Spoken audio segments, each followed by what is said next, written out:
Lämp, Part 3. The lamp did not do what Sprout expected it to not do. Or maybe it did what he expected it to not do. Or maybe it didn't do what he expected it to do not. Sprout frowned briefly, then shook his head. The light did not go on. There. However, something did happen.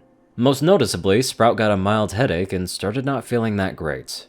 And then he gave the two crystal ponies a look and revised this assessment. So, most noticeably, the overall shine of the Gleam siblings had been replaced by a dull matte texture, making them still look impressive, but less impressive. And second most noticeably, Sprout got a mild headache and started not feeling that great. Also, a Pegasus literally dropped out of the sky, screaming as he fell past one of the windows. Sprout groaned and adjusted the list of noticeable effects again. And then he froze when he realized what he had just witnessed. That Pegasus didn't just fall, he could not fly anymore. He gave the window a wide-eyed look even as the two crystal ponies were openly cheering. This stupid desk lamp killed magic nearby? Yes! Brickleam hugged his sister, looking more like a delighted fool than a lunatic who had just undone what Sunny and her friends had risked life and limb for. It still works! He finally leaned over and poked the lamp switch again. Sprout's headache vanished almost immediately, and the two crystal ponies regained their characteristic shine. And assuming that poor guy outside didn't flat out die, he could probably fly again. He gave the lamp a look through narrow eyes. Many things could be said about Sprout. He wasn't good with other ponies. He didn't always consider the consequences of his actions. He was a sucker for power. But even his most prominent critics admitted two things: that he knew how to influence ponies and that he had inherited his knack for designs and machinery from his mother. And now those two sides of him were desperately trying to hatch out a plan. Because one thing was for sure, even if all this talk about banishing some city was hogwash, those two lunatics could not be trusted with a device that could disable magic at the press of a button. So, now what? Sprout asked, trying not to sound too unnerved. Actually, I have been thinking. Brickleam frowned. Our original plan had been for you to join us. We were supposed to travel to Canterlot, use the Lämp to destabilize the crystals, and maybe after we murder whatever idiot had put them together again, break them up again. Since we are crystal ponies native to the Crystal Empire, the end of magic would also banish us, which in turn would leave you behind to secure the Lämp, as your ancestor had done in the past. Then, if some pony restores magic again, we'd look for your descendants, get the Lämp back, and, well, yada yada yada. Then he took a deep breath. However, I have come to the realization that, and please don't take this personally, you're a moron. Again, please don't take this personally, this is not your fault, you are the victim here. But I believe that it is for the greater good if you stay behind. We will recruit a new generational guardian for the Lämp once we arrive in Canterlot. Sprout was this close to complaining about his hurt pride, but something about Brickleam's phrasing made him pause. The greater good? He was suddenly acutely aware of his shoulder bag and the cell phone in it. Then he gave the Lämp another look. Yeah, that'll work, he whispered. Oh, I knew you would understand, son of Phyllis. Brickleam said and smiled, unaware that Sprout hadn't been talking to him. Assuming that there is nothing you'd wish to add, we will get going then. Right! Sprout said after hesitating just a moment too long. Have a safe trip and all that! He smiled widely and nodded as he led them through his room and towards the door, strategically walking past a window overlooking the street. Okay, Sprout, you once talked the entire town into joining a race war. Let's see if you can fast talk two idiots and doing what you want. I hope that you— Oh! Brickleam immediately dropped into a fighting pose. What is it? He started to move towards the window, but Sprout pushed him away. Crystal ponies! He lied. 12 of them! They must be aware of what we did! Gleam yelped. We must fight back! Brickleam snapped, but he didn't sound entirely convinced. Really? I make up 12 enemies and he still wants to go out there? Sprout grimaced. And there was another pony! I think it was Princess Fuzzy Heart! Flurry Heart. Brickleam corrected him, even as he was giving him a panicked look. She had, 4 wings and 3 horns, a hideous creature made of pure crystal. By Sombra's beard, Brickleam exclaimed. She must have evolved! Pretty sure that evolution does not work that way, but, cool. Yes, quickly, you need to hide in there. He shoved them out of his room and towards the bathroom. I'll try to lure them away, then you make a break for it. Cottongleam went in first, but Brickleam stopped in the door and turned around. You have our gratitude, son of Phyllis, he whispered. Yeah, you're welcome, Sprout hissed and closed the bathroom door. Then he hurried back into his room and picked up the ancient artifact of doom that the siblings had forgotten to pick up in their panic. Good afternoon. You have reached Cancer Logic, your one-stop shop for all sweets!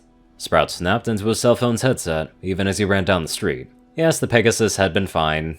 Ish. No need to shout, boss. I'm not deaf. Yet. I need you to do me a massive favor! If those two ponies who rambled about the tyranny of magic talked you into another war, I'm gonna hang up. Sprout rolled his eyes and ducked into a side street.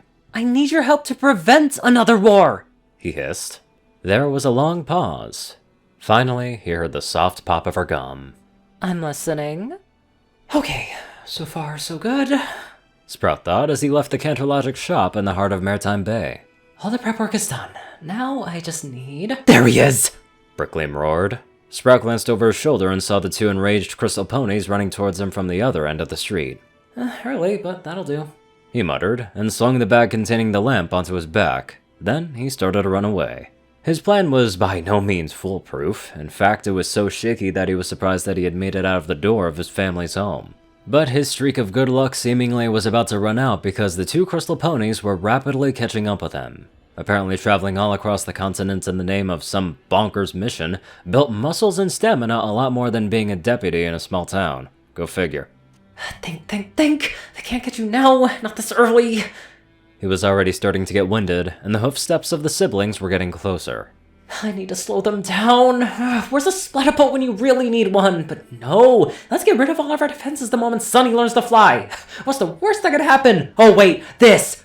He grits his teeth, but then blinked when he realized that not all defenses had been dismantled. He stopped abruptly, and then turned around to face the two ponies chasing him. Cotton Gleam was in the lead, but her brother was just a few steps behind her. Nice try! She snapped before stopping in front of him. But this is the end of the road for— Sprout stepped on the part of the cobblestone Sweets had inspected earlier. He felt the click of the machinery more than he heard it, and a moment later Cotton Gleam was thrown into the air by the sliding doors. Then she landed face first onto the pressure plate and the metal box popped up like clockwork. Okay, I'm starting to understand why Sweets was so amused by this. What?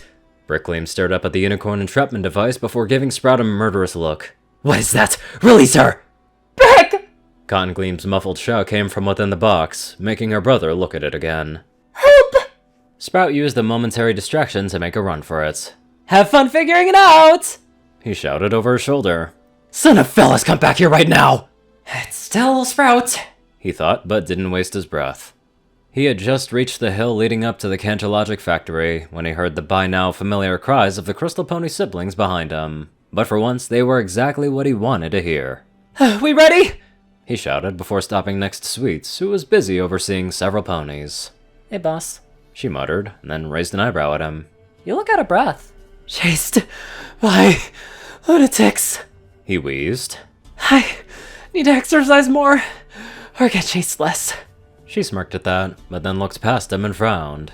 We're ready. 11 units fully kitted out, 12th one standing by. She pointed at one of the 12 kits the Canterlogic workers had set up on the hillside. Oh, perfect. Sprout praised her and hurried over to it. The Crystal Pony skidded to a halt in front of him. There is nowhere left to run, son of Phyllis! Yes, I know! Sprout cut him off. Then he flashed them his best smile. But I don't intend to run any further today. So hoof over the lump, and I may consider only punching you once for attempting to deceive us. Brickleam snarled. You may wonder why I brought you here. Sprout spoke loudly, slipping into his presentation mode and ignoring the other stallion. The lump, now! I invited you here for a product demonstration. Sprout waved at the assembled kits. The green metal backpacks looked unassuming, if one ignored the fact that they were metal backpacks, and that wires were leading away from them to a central console staffed by a Canterlogic employee. These are Canterlogic Earth Pony Balloon Escape Packs, designed to allow for rapid takeoff and extraction in case of a unicorn insurgency. Let the balloons take you where the evil horns can't get you. The siblings exchanged startled looks. They were either confused about the sales pitch or his sudden lack of fear. Then Cotton Gleam did a double take. Those are... She waved at the kits, or rather at the desk lamps that had been attached to the escape packs. How can there be multiple copies of the lump? Sprout used that moment of confusion to fish the lamp from his backpack. He quickly slapped it onto the side of the last escape pack, which had been slathered up with glue by one of the Canterlogic ponies on site. These are Canterlogical Vagan desk lamps. They usually come with cords, but our people took the liberty of yanking them out. Brickleam looked at the lamps that had been repaired by the staff, then at the one Sprout had just glued to the side of the last escape pack. His eyes widened in horror when he realized that they looked absolutely identical. What is the meaning of the son of Phyllis? He whispered. You know, I used to think of myself as the hero, Sprout told him, his smile fading slightly.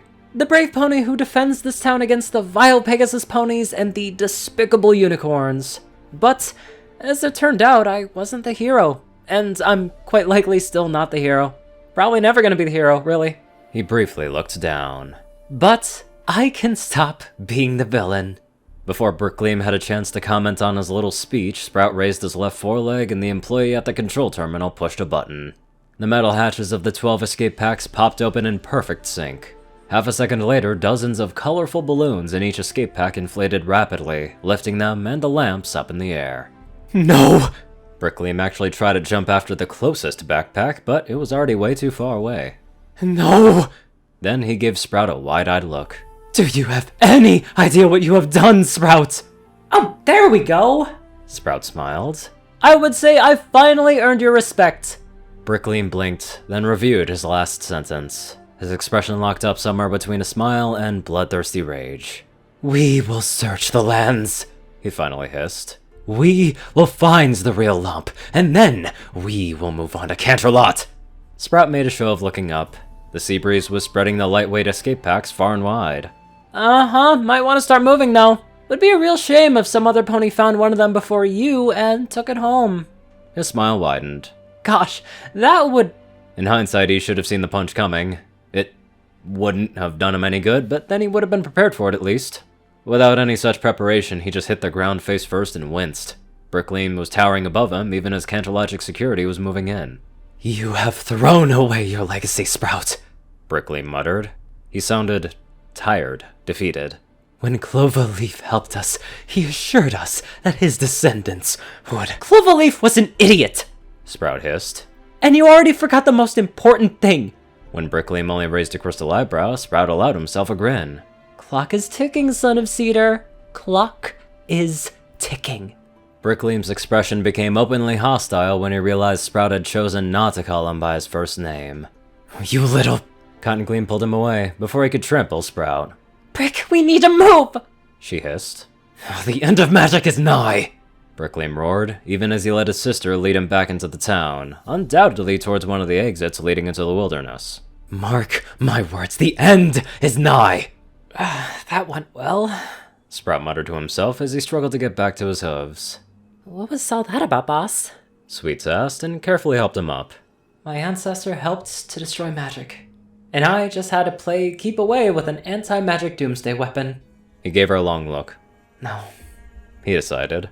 As much as I'd love to brag about this, I feel that this is one secret I literally have to take to my grave. The more ponies know about this, the more likely it is that some evil pony with more brain cells than these two goons will come look for it. He frowned. Then again, she heard enough to not be satisfied by a blatant lie. They're lunatics who think they can start a war with the power of an old desk lamp, he finally said, phrasing the truth in the most absurd way possible. Sweets raised an eyebrow, and then fished a pack of gum out of a small bag around her front leg. Bunch of nutcases, she muttered and popped one stick into her mouth. And your family actually kept that thing around? Yeah, turns out I'm not the dumbest pony in my family tree. She gave him a look, then smiled. Far from it, it seems. A pause. I feel like you handled this well. Nice speech, too. Dunno why I didn't just give it to them, but I can appreciate some good trolling. Thank you? So? Her head slowly turned to where the two crystal ponies had run off to. Turns out that not every pony out there is friendly. Your mother will probably feel vindicated when she learns about this. Likely. He tilted his head slightly. But you were right. I'll tell her that we should dismantle the remaining traps. Okay, not what I expected, especially not after all of this. I know. He shook his head. But let's just say that I want Canterlogic to get a fresh start. I learned a lot about my legacy today, and it's time to get on the right side of history for once. If Sunny feels that we should work on something more offensive again, fine. But until then, let's do away with all these active reminders of how badly my family screwed up. Look at you go! They should promote you to the PR department at this rate. She got out a small notepad and a pen. So, the first order of business, boss? He chuckled, but deep down he was beaming with pride. Tell every pony that they did an amazing job. Assign some ponies on cleanup duty as well. Then schedule another launch for tomorrow. Let's keep those 2 loonies busy. He hesitated. Oh, and make the staff promise not to rat me out to Hitch. If he learns that I littered all over the continent, he will never get off of my case. Sweets nearly choked on her gum, but managed to compose herself after coughing violently for half a minute. Gotcha! She croaked. And what will you do? I will return to the Logic shop and pick up the real lamp I left there with the employee. Oh, and I should probably pay for the one I grabbed as a replacement to fool those 2 idiots. Some shopping. It had been a delightfully uneventful week. No Crystal Ponies returned to Maritime Bay for vengeance, no sudden end of magic, no 4-digit littering fine. However, there had been a long talk with his mother about their family. He hadn't told her any critical details of what had happened, but he quickly realized that she had also not received any instructions regarding the lamp. Or Lämp, for that matter. Thankfully, she had been quite open to his plans for a new era for Logic, and now he was standing on the main street of Maritime Bay, overseeing the roadworks. Great job, every pony! He cheered as the workers poured cement into the hole left behind after the removal of the last remaining unicorn entrapment device. 2 unicorns were standing by to lift a commemorative plaque made of granite onto it. Each hole had been fitted with one, and each plaque contained a different uplifting message. He turned around and walked down the street, nodding to himself. Then he stopped briefly at one of the former trap locations. It was the one that he had used to get rid of the ancient Doomsday lamp before the team had poured in the cement. He gave the plaque a look, and smiled to himself before moving on. For a better future, for the greater good. I loved this thing through and through, and for some damn reason I shipped Sweets and Sprout the whole damn time. I don't know why, I just did. Anywho, let's get on to our pristine donators. Top donators are 630, Peter Coulthard, J10Man, Darkside, Only One Thing, and Dash of Evergreen. Rayden, Narwhals, Blackmoonheart, Pastel Skies, Austin Rollins, Crazy Killer 557, Stu Hex, Sword Brother and Mordred, Omicron, Lyrae, Will, Chris, Twinkie, Hadzaza, Ride Soul, Maverick, and many more awesome people. Thank you all so much for watching this video and live life to the fullest.